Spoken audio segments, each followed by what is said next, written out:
শুরু হচ্ছে রেডিও চ্যানেলের বাংলা সংবাদ। জানিয়ে দিচ্ছি সংবাদ শিরোনাম। সর্বোচ্চ নেতার বক্তব্যের প্রশংসায় আরাকচি, আমেরিকার চাপের মুখে আলোচনায় বসবে না ইরান পররাষ্ট্রমন্ত্রী। গাজা উপত্যকা নিয়ে ট্রাম্পের পরিকল্পনা নিশ্চিতভাবে ব্যর্থ হবে, হামাস নেতা হাইয়া। বিশ্বের সবচেয়ে দুর্নীতিগ্রস্ত দেশের তালিকায় বাংলাদেশ 14তম, ট্রান্সপারেন্সি ইন্টারন্যাশনাল বাংলাদেশ টিআইবি। এবং ভারতে 2024 সালে ধর্মীয় সংখ্যালঘু বিদ্বেষী বক্তব্য 75% বেড়েছে, ইন্ডিয়া হেড লেভেল রিপোর্ট।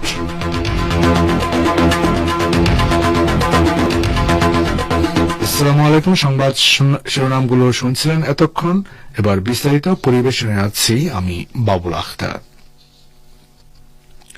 ইরানের পররাষ্ট্রমন্ত্রী সৈয়দ আব্বাস আরাকচি আবারও বলেছেন তার দেশ আমেরিকার চাপের মুখে কোনো আলোচনায় বসবে না।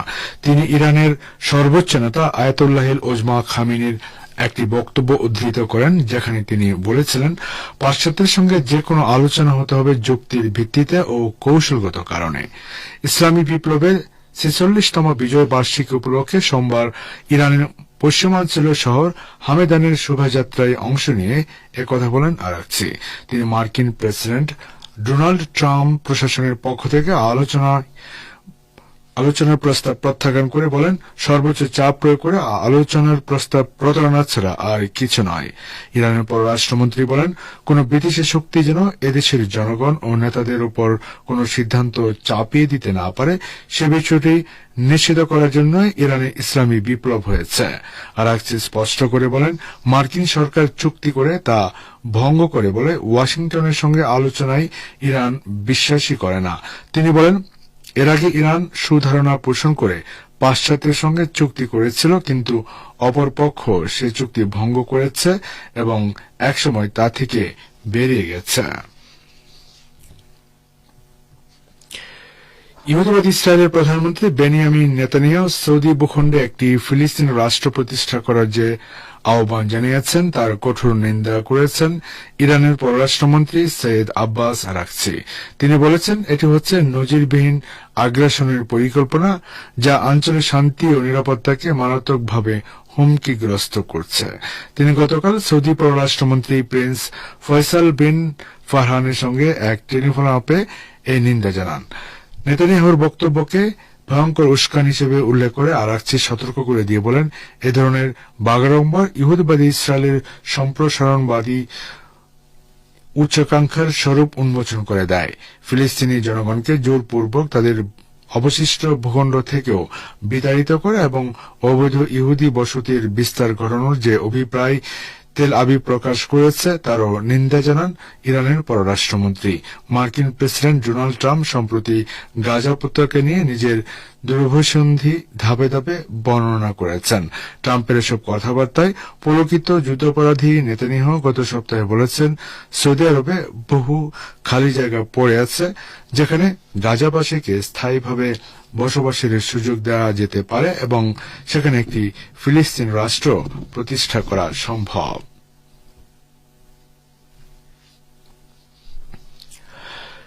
ফিলিস্তিনে ইসলামী প্রতিরোধ আন্দোলন হামাসের প্রধান খলিল আল হাইয়া বলেছেন, গাজা উপত্যকা নিয়ে মার্কিন প্রেসিডেন্ট ডোনাল্ড ট্রাম্পের পরিকল্পনা নিশ্চিতভাবে ব্যর্থ হবে।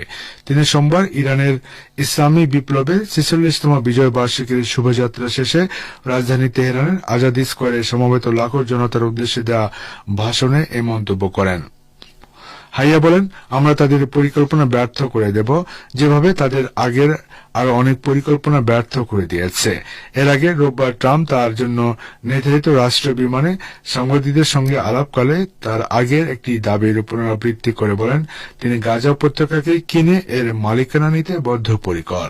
গাজার কোনো কোনো অংশ পশ্চিম এশিয়ার অন্যান্য দেশ যাতে পুনর্নির্মাণ করে দিতে পারে, তিনি সেই ব্যবস্থা করে দেওয়ারও আশ্বাস দেন। ট্রাম্প গত কিছুদিন ধরে গাজা নিয়ে যে পরিকল্পনা তুলে ধরছেন তা হচ্ছে তিনি গাজার 23 লাখ অধিবাসীকে এখান থেকে বিতাড়িত করে উপত্যকাটিকে একটি পর্যটন হাবে পরিণত করবেন এবং আমেরিকার মালিকানায় নিয়ে নেবেন।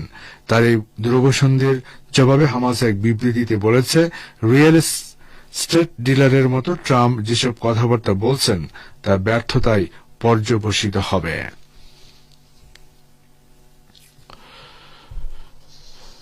গাজা যুদ্ধবিরতির আওতায় আগামী 15 ফেব্রুয়ারি পরবর্তী ইসরায়েলি পণবন্দীদের মুক্তি দেওয়ার যে পরিকল্পনা ছিল তা স্থগিত করেছে হামাস। হামাসের সামরিক বাহিনী ইজ্জাদিন আল কাসাম ব্রিগেডের মুখপাত্র আবু উবায়দা সোমবার রাতে এই ঘোষণা দিয়েছেন। তিনি বলেছেন, গত 3 সপ্তাহে ইসরায়েল ধারাবাহিকভাবে যুদ্ধবিরতি চুক্তি লঙ্ঘন করে আসার কারণে এই সিদ্ধান্ত নেওয়া হয়েছে। মধ্যস্থতাকারীরা যদি আগামী 5 দিনের মধ্যে তেল আবিবকে তার প্রতিশ্রুতি মেনে চলতে বাধ্য করতে পারেন তাহলে এই সিদ্ধান্ত প্রত্যাহার করা হতে পারে। আবু উবায়দা সামাজিক মাধ্যম এক্সে প্রকাশিত এক পোস্টে বলেছেন, গত 3 সপ্তাহে প্রতিরোধ আন্দোলনের নেতৃত্ব শত্রুর চুক্তি লঙ্ঘন ও চুক্তির শর্তগুলো না মানার বিষয়টি পর্যবেক্ষণ করেছে। এর মধ্যে রয়েছে গাজা উপত্যকার উত্তরে বাস্তুচ্যুতদের প্রত্যাবর্তন বিলম্বিত করা, তাদের উপর গুলিবর্ষণ করা এবং চুক্তি অনুসারে সকল ধরনের ত্রাণ সহায়তা প্রবেশের অনুমতি না দেওয়া। হামাসের সামরিক মুখপাত্র আরো বলেন, অন্যদিকে প্রতিরোধ আন্দোলন তাদের উপর অর্পিত সমস্ত দায়িত্ব যথাযথভাবে পালন করেছে। এ কারণে আগামী শনিবার 15 ফেব্রুয়ারি মুক্তি পাওয়ার কথা থাকা সন্ত্রাসী ইহুদিবাদী পণবন্দীদের মুক্তি অনির্দিষ্টকালের জন্য স্থগিত করা হল। শ্রোতা বন্ধুরা, আপনার বিশেষ সংবাদ শুনছেন রেডিও তেহরান থেকে, আর প্রচারিত হচ্ছে বাংলাদেশ ভারতে একযোগে।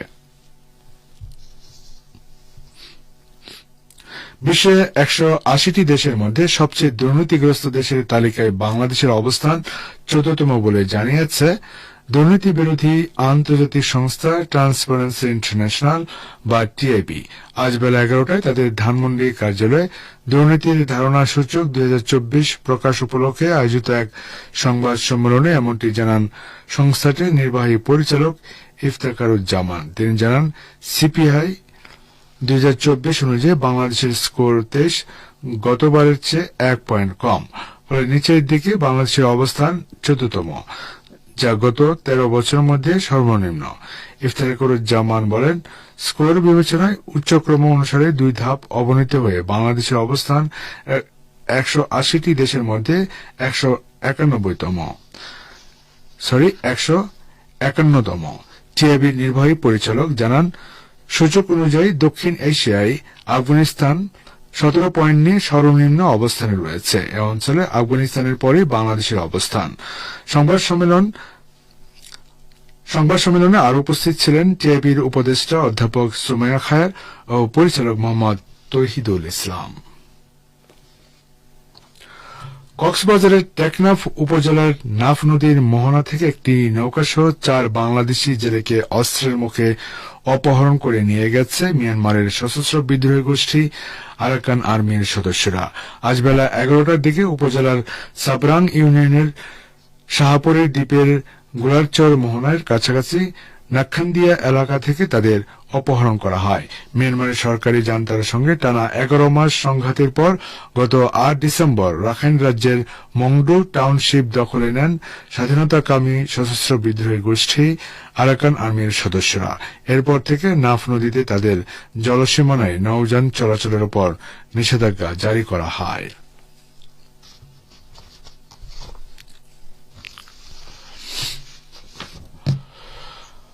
ভারতের ধর্মীয় সংখ্যালঘু বিশেষ করে মুসলমানদের প্রতি বিদ্বেষমূলক বক্তব্য 2024 সালে উল্লেখযোগ্য হারে বৃদ্ধি পেয়েছে। ওয়াশিংটন ভিত্তিক গবেষণা প্রতিষ্ঠান ইন্ডিয়া হেলথ ল্যাবের নতুন প্রতিবেদনে বলা হয়েছে, গত বছর 1165টি বিদ্বেষমূলক বক্তব্যের ঘটনা রেকর্ড করা হয়েছে, যা 2023 সালের তুলনায় 74.4% বেশি। এসব বিদ্বেষমূলক ঘটনার 89.5% ঘটেছে দেশটির মুসলিমদের বিরুদ্ধে। হয় সরাসরি মুসলিমদের নিয়ে, নয়তো মুসলিম ও খ্রিস্টান মিলিয়েও বিদ্বেষমূলক কথা বলা হয়েছে। এছাড়া প্রায় 10% বিদ্বেষমূলক বক্তব্য খ্রিস্টানদের লক্ষ্য করে দেওয়া হয়েছে।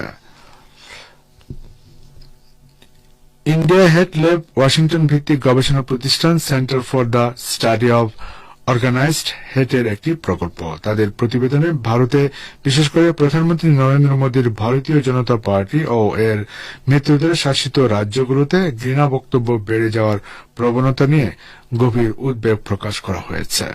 জাতিসংঘের মতে যে কোনো ধরনের যোগাযোগ, বক্তৃতা, লেখা ও আচরণের মাধ্যমে যদি কোনো ব্যক্তি বা গোষ্ঠীর ধর্ম, জাতীয়তা, বর্ণ, বংশ, লিঙ্গ বা পরিচয়কে অবমাননা করা হয় তবে তা ঘৃণামূলক বক্তব্য হিসেবে বিবেচিত হবে। শ্রোতা বন্ধুরা, যাচ্ছে একটি সংক্ষিপ্ত বিরতিতে, সঙ্গে থাকুন। খোমেনির নেতৃত্বে ইসলামী বিপ্লব বিজয়ের পর মধ্যপ্রাচ্যে প্রতিরোধকামীদের জন্য ইরান একটি স্তম্ভ হিসেবে দাঁড়িয়েছে। শ্রোতা বন্ধুরা, আর এর সঙ্গে শেষ করছি রেডিও তেহরান থেকে বিশ্ব সংবাদ।